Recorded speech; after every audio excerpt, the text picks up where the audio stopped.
edirəm. Biz Kəlbəcər dağlarının ətini Bakıya gətirdik. Balının Kəlbəcər balı birendidir.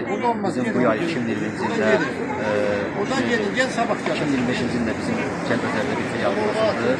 Avqust ayının 20-sində Cənab Prezident açılışını gəlir və həmin mağazanın bir filialında Cənab Prezident tapşırığı əsasında Bakıya gətirdik.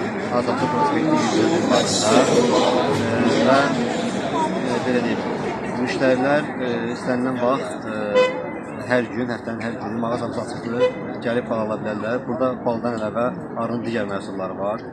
Propolis, arı südü, səktozu, polen, arı məhsullarına aid bütün məhsullardan var.